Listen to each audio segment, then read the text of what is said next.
بسم اللہ الرحمن الرحیم۔ السلام علیکم۔ نور عشق کتاب نفس سے نور تک کا سفر آپ کو تھام لیا گیا ہے۔ زندگی میں ایسے لمحات آتے ہیں جب دل بالکل اکیلا محسوس کرتا ہے، نہ اس لیے کہ لوگ غائب ہیں بلکہ اس لیے کہ اندر جو کچھ ہو رہا ہے کوئی سمجھتا نہیں۔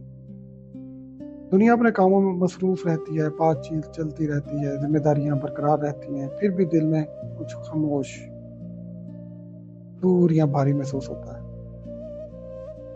ایسے لمحات میں آسانی سے لگ سکتا ہے کہ آپ سب کچھ خود اٹھا رہے ہیں، لیکن یہ سچ نہیں ہے۔ آپ کبھی بھی اکیلے نہیں رہے، ایک لمحے کے لیے بھی اکیلے نہیں رہے۔ جس لمحے سے آپ کا دل دھڑکنا شروع ہوا، اللہ قریب تھا۔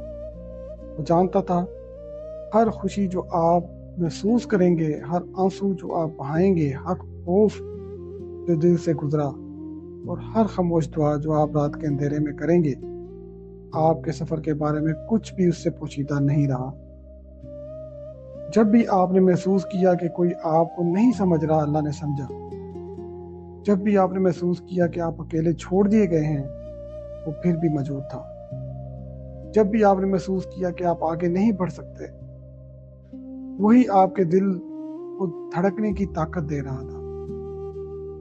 کبھی کبھی دل توقع کرتا ہے کہ اللہ کی موجودگی واضح اور شاندار طریقے سے نظر آئے، لیکن زیادہ تر اوقات اس کی قربت بہت خاموش ہوتی ہے۔ یہ آپ کی سانس میں ہوتی ہے، جو بغیر کوشش کے آتی ہے۔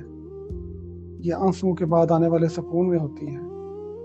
یہ غیر متوقع طاقت میں ہوتی ہے، جو آپ کو ایک اور دن گزارنے کے قابل بناتی ہے۔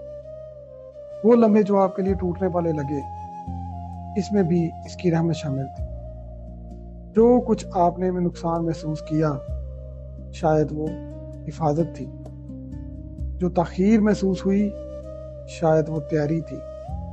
جو خاموشی محسوس ہوئی، شاید وہ رہنمائی کا ایک طریقہ تھا جو آپ ابھی سمجھ نہیں سکتے تھے۔ انسانی دل اکثر اللہ کی محبت کا پیمانہ اپنی آسانیوں سے کرتا ہے۔ جب زندگی آسان ہوتی ہے تو دل محسوس کرتا ہے کہ اسے پیار ملا۔ جب زندگی مشکل ہو جاتی ہے تو شک پیدا ہوتا ہے کہ اللہ کی محبت مجھ سے روٹ تو نہیں گئی۔ لیکن اللہ کی محبت آسانی تک محدود نہیں ہے۔ کبھی کبھی اس کی محبت صبر کی صورت میں ظاہر ہوتی ہے، کبھی احتیاط اور روک تھام کی شکل میں، کبھی ایک دروازے کی صورت میں جو نرمی سے بند ہو جاتا ہے، حالانکہ دل چاہتا ہے کہ وہ کھلا رہے، کیونکہ وہ دیکھتا ہے جو آپ نہیں دیکھ سکتے۔ وہ جانتا ہے کہ کیا چیز آپ کے لیے نقصان دہ ہوگی چاہے وہ خوبصورت لگے۔ وہ جانتا ہے کیا چیز آپ کے لیے شفا بخش ہوگی چاہے وہ مشکل کے ذریعے آئے۔ یہی وجہ ہے کہ دل کا سفر زندگی پر قابو پانے کے لیے نہیں تھا، یہ اس پر اعتماد، اللہ پر اعتماد کرنا سیکھنے کے بارے میں ہے، جو اسے قابو میں رکھتا ہے۔ آپ کو دنیا کا بوجھ خود اٹھانے کی ضرورت نہیں، آپ کو ہر مسئلے کا حل خود تلاش کرنے کی ضرورت نہیں، آپ کو ہر وقت مضبوط بنے رہنے کی ضرورت نہیں۔ آپ کو بس اپنا دل اللہ کی طرف موڑنا ہے، بار بار، چاہے وہ موڑ خاموش ہو، تھکا ہوا یا غیر یقینی ہو، چاہے آپ صرف یہ کہہ سکیں یا اللہ مدد فرما، یہ کافی ہے۔ اللہ اس دل سے منہ نہیں موڑتا جو اسے پکارے، چاہے پکار کتنی بھی کمزور ہو، دل کتنا بھی ٹوٹا ہوا ہو، یا فاصلہ کتنا بھی محسوس ہو۔ وہ آپ کے تصور سے بھی قریب ہے۔ آپ اس کے علم میں محفوظ ہیں، آپ اس کی رحمت میں محفوظ ہیں، آپ اس کے منصوبے میں محفوظ ہیں۔